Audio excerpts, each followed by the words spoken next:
اعوذ باللہ من الشیطان الرجیم بسم اللہ الرحمن الرحیم۔ السلام علیکم۔ نمل ناول کا باب نمبر 10 عقد۔ وہ خائن وقت کی کچھ بے دیانت ساعتیں ہوں گی، میرے اندر کا میں محبوس کر ڈالا گیا پرہول زندہ میں۔ بڑا ہی لاؤبالی وقت تھا جو ہو گیا ایک مشتعل بچہ، در زندہ میں مقفل کر کے چابی کلزم لولاک میں پھینکی، کہیں تو وسعت افلاک میں پھینکی۔ وہ چابی اب نہیں ملتی، مقفل در نہیں کھلتا، مجھے تو خود سے ملنا تھا۔ میں کب تک وسعت افلاک چھانوں گا، کہاں تک دھن میں کھوئے ہوئے آفاق چھانوں گا۔ سید نصیر شاہ۔ سبز زار پہ میری انجیو کھڑی ابھی تک سعدی سے بات کر رہی تھی۔ جواہرات سینے پہ بازو لپیٹے چلتی قریب آئی تو آوازیں بھی سنائی دینے لگیں۔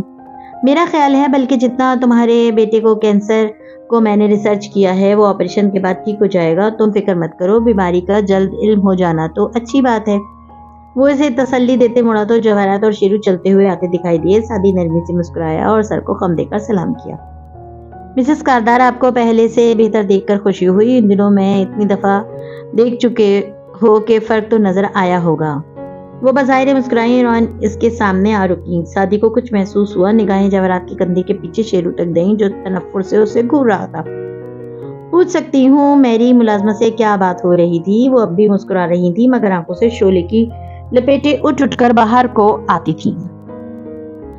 نیری نے مجھے بتایا تھا کہ اپنے بیٹے کے کینسر کے بارے میں نے اس کو انٹرنیٹ ریسرچ کیا تو یہ ہاشم کو بتانے والے مسئلے ہیں میری NGO یا گھر آنے والے ہر دوسرے شخص کو؟ مسکراتی مگر سلگتی آنکھوں سے میری کو گھورا، اس کا چہرہ پھیکا پڑا۔ وہ سوری کہتی ندامت سے سر جھکائے اور الٹے قدموں مڑ گئی۔ سعدی کی مسکراہٹ سمٹی، اچنبے سے جواہرات کو دیکھا۔ ایم سوری مسز کاردار، میں آپ کی خیریت پوچھنے آیا تھا، اور خیریت پوچھنے یا معلوم کرنے، اور اورنگزیب کی وصیت میں تمہاری بہن کا نام کچھ چھوڑ کر تو نہیں گئے؟ سعدی کا دماغ بھگ سے اڑ گیا۔ جی؟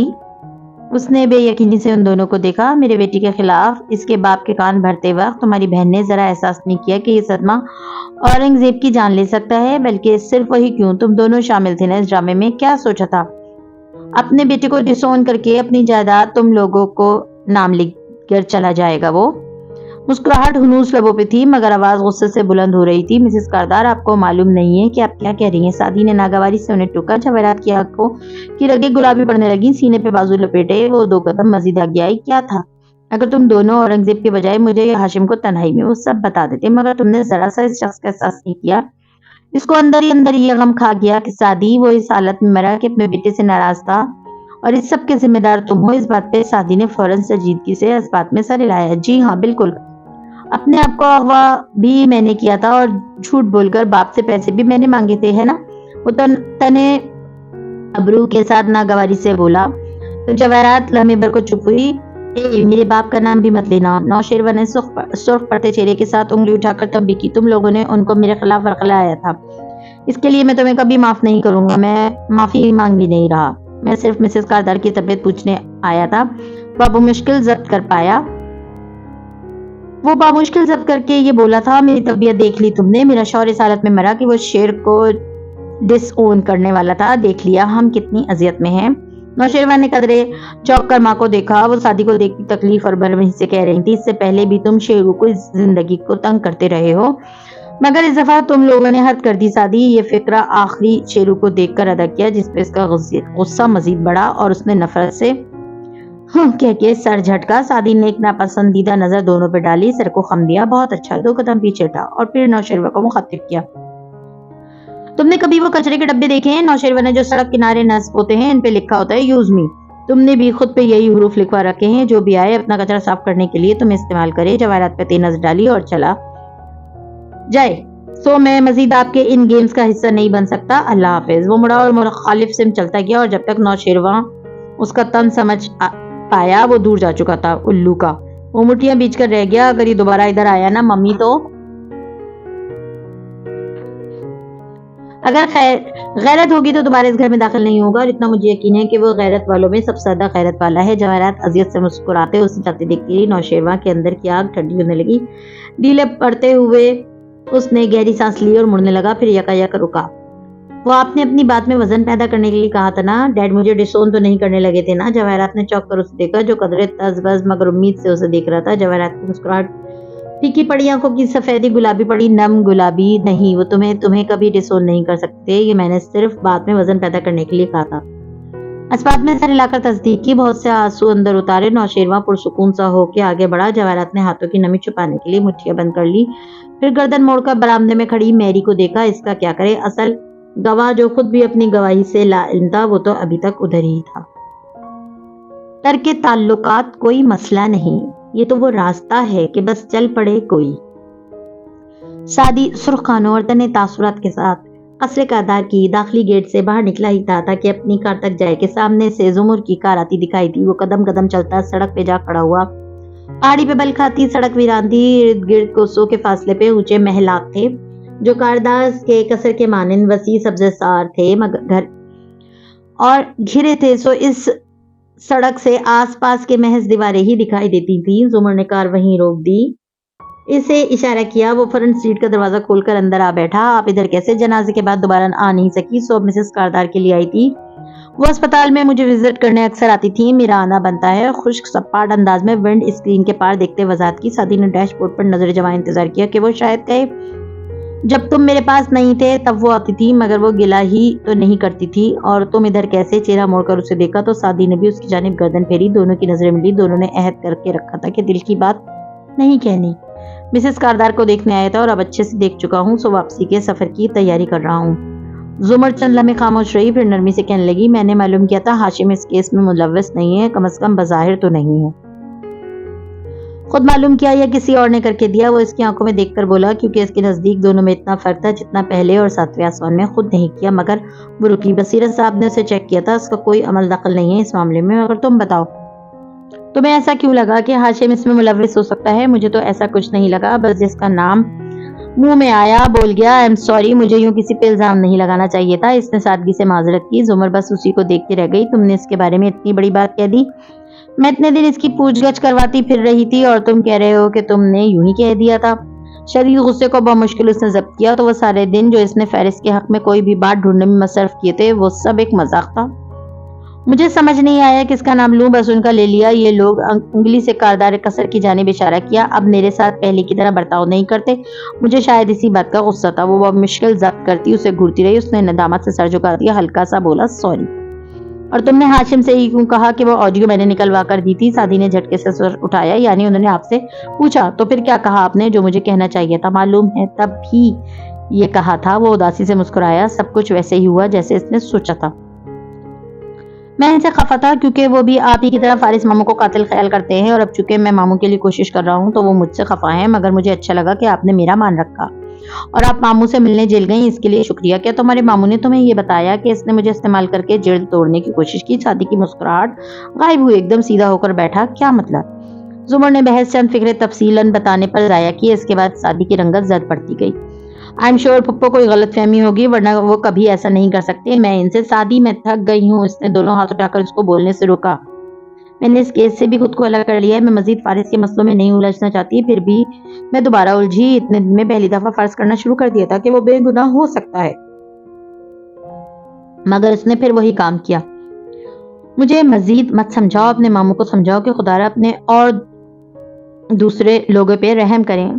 مجھے مزید مت ستائیں، میں نے اس کیس کا خود پروسیکیوٹ نہیں کیا، میں اب گواہی بھی واپس لے چکی ہوں۔ اور کیا چاہتے ہو تم لوگ مجھ سے؟ جب میرا دل کہتا ہے کہ وہی مجرم ہے تو مجھے زبردستی اس کو بے گناہ کہنے پہ مجبور مت کرو۔ میں نے کوشش کی تھی، میں ہر ایک چیز ایک طرف رکھ کے اس کے پاس گئی تھی، اس کے لیے ہاشم کو بھی مشتبہ بنا لیا، مگر اس نے پھر وہی کیا۔ وہ کتنی ہی دیر چپ بیٹھا رہا، سر جھکایا، پھر آہستہ سے بولا، آئی ایم سوری، مجھے آپ کو ان کے پاس جانے کے لیے نہیں کہنا چاہیے تھا، آپ کی تکلیف کا اندازہ کرنا چاہیے تھا۔ آپ کی تکلیف ہم میں سب سے زیادہ ہے۔ وہ جیل سے چھوٹ جائیں گے، تب بھی نئی زندگی شروع کر سکتے ہیں، آپ نہیں شروع کر سکتی، کم از کم اتنے آرام سے نہیں۔ آئی ایم سوری، اب ہم اس بارے میں بات نہیں کریں گے۔ لیکن اس نے چہرہ اٹھا کر امید سے زمر کو دیکھا۔ وہ مجھ سے ایک وعدہ کریں، ایک دن میں آؤں گا آپ کے پاس ثبوت لے کر، تب آپ کو مجھ کو سننا ہوگا، اور اگر وہ ثبوت قابل قبول ہوا تو اسے ماننا بھی ہوگا. شیور. اس نے ہلکے سے شانے اچکائے. میں تو تم سے ہمیشہ کہتی رہی ہوں مجھے کوئی ایک ایسی بات بتاؤ جو میں مان بھی سکوں تو میں ضرور مان جاؤں گی. پھر وہ چپ ہو گئی. سعدی میں تم سے پھر سے کہہ رہی ہوں اگر کوئی ایسی بات ہے جو فارس کے حق میں جاتی ہو تو مجھے بتاؤ. میں ایک دفعہ پھر سے اس کی یہ حرکت بھی نظر انداز کر کے اس کے لیے کوشش کرنے کو تیار ہوں. اگر کوئی تیسرا شخص ملوث ہے تو مجھے بتاؤ. نہیں پھپھو اس نے نفی میں سر ہلایا. کوئی ایسی بات نہیں ہے. آپ جو سوچتی ہیں ابھی وہی سوچتی رہیں. کچھ ملا تو میں آپ کے پاس ضرور آؤں گا. آپ بس اپنا خیال رکھیں. میرے لیے افسردہ مت ہو بیٹا میں ٹھیک ہوں. اس سے نگاہ ملائے بنا وہ ونڈو اسکرین کے پار دیکھنے لگی.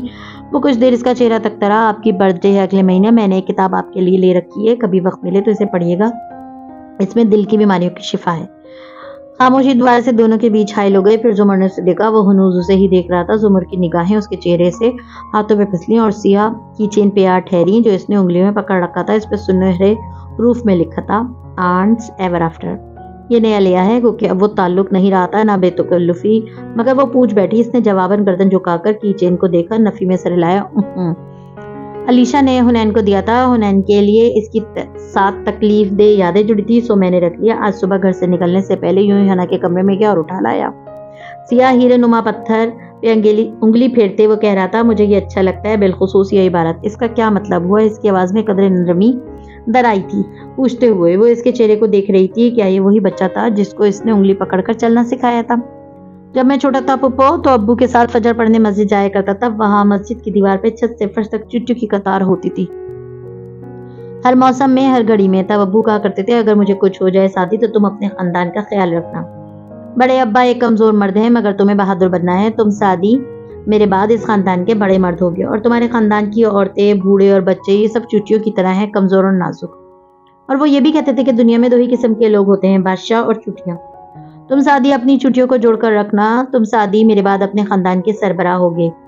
کی چین سے نظریں اٹھا کر اس نے اداس مسکراہٹ سے زمر کو دیکھا. اور میں پچھلے کئی برس سے یہی کرنے کی کوشش کر رہا ہوں اور کرتا رہوں گا. آپ حنا امی سب ایک جیسے ہیں چوٹیاں. اور معلوم ہے وہ چوٹیوں میں کیا قدریں مشترک ہوتی ہے. وہ کتنا پیارا بولتا تھا. معصوم اور سادہ. نگاہیں اس پہ جمائے زمر نے نفی میں سر ہلایا. وہ اس کی جانب جھکا اور آہستہ سے بولا وہ یہ کہ ساری چوٹیاں اندھی ہوتی ہیں. اور پھر اس نے لاک کھولا دروازہ واق کیا اور سلام کہہ کر باہر نکل گیا. زمیر اسٹیئرنگ پہ ہاتھ رکھے کتنی دیر وہیں بیٹھی اسے جاتے دیکھتی رہی. لمحے بھر کو اس کا دل چاہا کہ اسے روک لے مگر روکنے کے لیے کوئی بہانہ نہیں تھا. اگلے 1.5 سال تک اس نے سعدی کو نہیں دیکھا. نہ وہ اس کی موجودگی میں آیا نہ وہ ان کے گھر گئی. یہاں تک کہ ہاشم نے 1-2 روز میں آ کر اس سے کہا کہ وہ سعدی کی سونی کی سالگرہ کا کارڈ دے آئے. اور 4 سال بعد زمر کو وہ بہانہ مل ہی گیا جس کی لاشعوری طور پہ اسے تلاش تھی. شوق اپنے بھی کیا نرالے ہیں آستینوں میں سانپ پالے ہیں. جس وقت زمر اور سعدی باہر کار میں بیٹھے گفتگو کر رہے تھے قصر کے اندر اپنے کمرے میں اونچی کرسی پہ بیٹھی جواہرات انگلی کی انگوٹھی گھماتے سوچ میں محو تھیں. کمرے کے کھلے دروازے سے لاؤنج میں نئی فلپینو لڑکی فیونا بکٹ اور موپ لیے سیڑھیاں صاف کرتی نظر آ رہی تھی. دفتن جواہرات نے موبائل نکالا اور ایک نمبر ملا کر اٹھی. دروازہ بند کیا اور پھر فون کان سے لگایا. جی ڈاکٹر آفتاب کیا حال ہے؟ فیملی کیسی ہے آپ کی؟ سب ٹھیک ہیں مسز کاردار. آپ کی طبیعت کیسی ہے؟ وہ پھیکا سا مسکرا کر بولے آئی ایم فائن. نخوت سے بولی. ذرا وقفہ دیا. پوسٹ مارٹم رپورٹ پڑھ لی تھی میں مطمئن ہوں. اب آپ مجھے بتائیں کیا کوئی غیر مطمئن تو نہیں؟ نہیں. وہ لمحے بھر کو رکے. ہاشم نے اور ان کے سیکیورٹی آفیسر خاور نے ان دونوں نے مجھ سے پوچھا تھا. اورنگزیب صاحب کے چہرے کے بارے میں کیا پوچھا تھا؟ اس کا سانس رک گیا. کاردار صاحب کی موت سر کی چوٹ کی وجہ سے نہیں ہوئی دم گھٹنے کی وجہ سے ہوئی. اس مودرنگ کے باعث ناک اور اس کے اطراف کا حصہ کافی سفید پڑ گیا تھا. تو آپ نے کیا کہا؟ وہ جلدی سے بولی. یہی کہ کاردار صاحب کو استھما بگڑا تھا وہ اسی وجہ سے گرے تھے اور چوٹ لگی. موت بھی اسی وجہ سے ہوئی. وہ دونوں ڈاکٹرز نہیں ہیں. مطمئن ہو گئے تھے کیونکہ بہرحال کاردار صاحب کو شدید دمہ تو تھا ہی. ویسے بھی ہومیسائیڈل اسمودرنگ کی تشخیص بہت مشکل سے ہو پاتی ہے. سو میں نے وہ بہت پوری بات سنبھال لی تھی. یہ ایک طبعی موت تھی. جواہرات کی سانس بحال ہوئی. اس نے اس بات میں سر ہلایا. چند معمول کی باتیں کہہ کر فون رکھ دیا. پھر اٹھ کر دروازہ کھولا. فیونا صفائی کرتی اب آخری زینے تک آ چکی تھی. جواہرات نے اسے ہلکی سے آواز دی. وہ چیزیں رکھ کر مودبتی چلی آئی. ٹھنڈ آ رہی ہے دروازہ بند کر دو. واپس کرسی پہ آن بیٹھی اور مسکراتی آنکھوں سے اشارہ کیا. فیونا صبر رفتاری سے دروازہ بند کر کے اس کے سامنے آ کھڑی ہوئی. جواہرات نے غور سے اسے دیکھا. وہ سیاہ بالوں کی پونی بنائے پہنے چینی نقوش والی خوش شکل اور کم عمر لڑکی تھی. کام میں دل لگ گیا ہے تمہارا؟ جی میری NGO نے سب سکھا دیا ہے مجھے. قدرے شرما کر بولی. ہوں۔ پیچھے گھر میں کون ہوتا ہے تمہارے؟ ماں اور 4 بہنیں، ایک بھائی، میں سب سے بڑی ہوں۔ سر جھکائے اس نے لب کچلے اور آنکھوں میں نمی آئی۔ تمہاری تنخواہ سے ان کا گزر بسر اچھا ہوتا ہوگا، مگر بھائی کو پڑھانا، عزت دار نوکری دلوانا، یہ سب تو مشکل ہوگا۔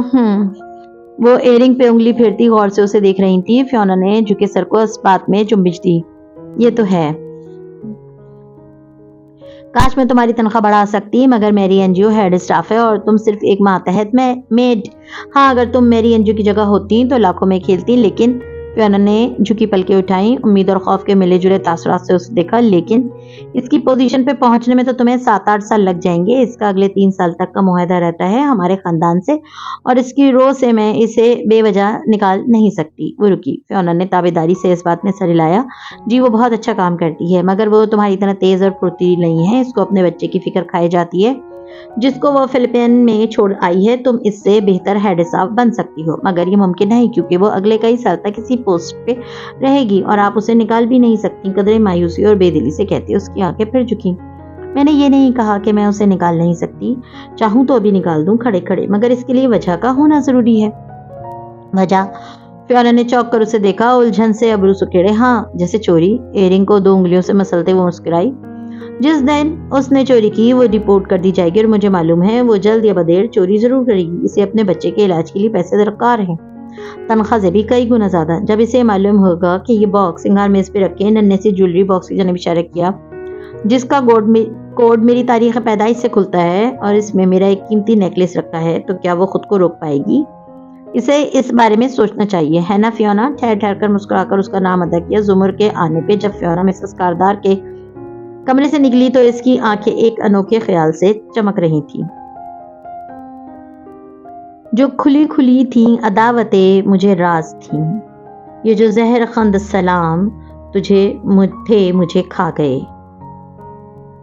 جو کھلی کھلی تھیں عداوتیں مجھے راز تھیں، یہ جو زہر خند سلام تھے مجھے کھا گئے۔ ہاشم کاردار کا آفس جس فلور پہ تھا اس کی راہداری سپاٹ لائٹ سے جگمگا رہی تھی۔ جب سعدی کے لفٹ کا دروازہ کھلا نکلنے سے قبل اس نے لفٹ کے آئینے میں اپنا عکس دیکھا، ذرا رکا، گریبان کا اوپری بٹن کھولا، سویٹر کے آستین پیچھے چڑھائے، ماتھے پہ ہاتھ مار کر بال ذرا بکھیرے، پھر باہر نکلا، تیز قدموں سے راہداری پار کی، لمحے بھر کو ہاشم کے آفس کے باہر بنے ڈیسک پہ رکا۔ ہاشم اندر ہیں؟ مس سلیمہ ڈیسک پہ لگی نیم پلیٹ پہ نظر ڈال کر سنجیدگی سے پوچھا۔ خوبصورت سیکرٹری نے ٹائپ کرتے ہاتھ روکے اور نگاہیں اٹھا کر اسے دیکھا۔ جی، مگر وہ کچھ کام کر رہے ہیں، آپ کے پاس اپائنٹمنٹ ہے؟ ضرورت نہیں ہے، تلخی سے کہہ کر وہ آفس ڈور تک آیا اور دروازہ دھکیلتا اندر داخل ہوا۔ حلیمہ ہڑبڑا کر پیچھے لکی۔ مجھے آپ سے بات کرنی ہے۔ بہت غصے سے وہ اس کی میز تک جا پہنچا۔ ہاشم جو کوٹ پیچھے لٹکائے شرٹ اور ویسٹ میں ملبوس بیٹھا فائل پہ کچھ لکھ رہا تھا، اس نے سر اٹھا کر اسے دیکھا، پھر پیچھے آتی حلیمہ کو اور آنکھوں سے اشارہ کیا۔ وہ رکی اور پھر پلٹ گئی۔ سیٹ پہ پیچھے کو ٹیک لگاتے اس نے اب سنجیدگی سے سعدی کو دیکھا جو غصیلی آنکھوں اور سرخ کانوں کے ساتھ سامنے کھڑا تھا۔ کیا ہوا ہے؟ بنا کسی غصے یا تلخی کے بھی ہاشم بولا تو آواز سخت تھی۔ اسے سعدی کا یہ انداز پسند نہیں آیا تھا۔ یہ تو آپ بتائیں گے؟ دونوں ہاتھ میز پہ رکھے وہ سامنے کو جھکا۔ زمر کو کیوں بتایا جو حنین نے آپ کو بتایا تھا؟ اتنی بڑی قیامت آ گئی ہے سعدی کہ تم اپنے مینرز بھول گئے ہو؟ اب کہ اس کی آنکھوں میں ناگواری ابھری، قلم میز پہ ڈالا، ٹائی کی نوٹ ڈھیلی کرتے ٹیک لگایا، اس لڑکے کو دیکھا۔ لعنت بھیجتا ہوں میں مینرز پہ، مگر آپ کے مینرز کہاں ہیں جب ہنا اور میرا اعتماد توڑا؟ مجھے نہیں معلوم تھا کہ زمر تم لوگوں کے لیے غیر ہے، بتانے کا شکریہ، اب میں کام کر لوں۔ تلخی سے اس کو گھورتے سامنے فائلوں کے ڈھیر کی جانب اشارہ کیا۔ اور تم بھول گئے ہو تو یاد دلا دوں کہ میں اہم معاملات میں الجھا ہوں اور اپنی تمام کمپنیز اور کارٹیل کی ان دنوں سربراہی کر رہا ہوں کیونکہ میرا باپ 7 دن پہلے مرا ہے۔ میرا باپ 10 سال پہلے مرا تھا، اس لیے کیا ہی اچھا ہو کہ ہم باپوں کو درمیان سے نکال کر بات کریں۔ اس انداز پہ ہاشم نے لبے اوہ میں سکڑے، تعجب سے ابرو اٹھائے۔ تو تم مجھ سے لڑنے آئے ہو؟ اس نے زور سے فائل بند کر کے پرے کی اور ڈھیروں غصہ ضبط کیا۔ سارا موڈ غلط ہو گیا تھا۔ میری کیا مجال کہ میں آپ سے لڑوں، میں صرف آپ کو کنفرنٹ کرنے آیا ہوں اور کنفرنٹ کرنے کے لیے آپ کے آفس سے بہتر کوئی جگہ نہیں تھی۔ سو مجھے بتائیں کیوں بات کی آپ نے زمر سے؟ انہوں نے مجھ پہ اعتماد کیا تھا، اب کیسے دوبارہ کریں گی؟ وہ کافی بدتمیزی سے کھڑا بول رہا تھا۔ کیا میں نے تم سے جواب مانگا تھا جب تم نے میرے کی وکیل کو فائر کیا تھا؟ وہ تلخی مگر ضبط سے بولا تو سعدی مزید بھڑک اٹھا۔ مانگے جواب؟ میں دوں گا ہر جواب۔ ساتھ ہی میز پہ زور سے ہاتھ مارا اور اتنے غصے سے وہ اسے گھور رہا تھا۔ تو کیوں کیا میرے وکیل کو فائر؟ کیونکہ وہ وکیل بھی آپ جیسا تھا ہاشم بھائی، آپ کی طرح اسے بھی فارز غازی کی بے گناہی کا یقین نہیں تھا۔ آپ کو کیا لگتا ہے میں بچہ ہوں؟